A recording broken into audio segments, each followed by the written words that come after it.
মনোবীক্ষণ polyclinic, চিকিৎসার জগতে এক দশক। এখন এখানে সব বিষয়ে ডাক্তারবাবু একসাথে তলায়।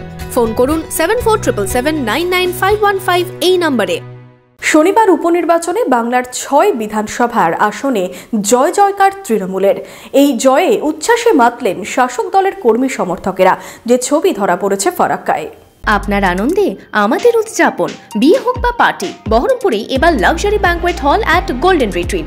জেলায় একমাত্র পিলারলেস ব্যাঙ্কোয়েট, আছে স্পা, সালন, ক্লাব মেম্বারশিপের সুযোগও। বহরমপুর শিল্প তালুকে গোল্ডেন রিট্রিট। শনিবার উপনির্বাচনে বাংলার 6 বিধানসভা আসনেই জয় জয়াকার তৃণমূলের। উচ্ছ্বাসে মাতলেন শাসক দলের কর্মী সমর্থকেরা। এদিন বিভিন্ন জায়গার পাশাপাশি ফরাক্কাতেও দেখা গেল তৃণমূল নেতা কর্মীদের মধ্যে উচ্ছ্বাসের ছবি। বিধায়ক মনিরুল ইসলামের সাথে সবুজ আবির খেলায় এবং অকাল হোলিতে সামিল হলেন তৃণমূল নেতা কর্মীরা।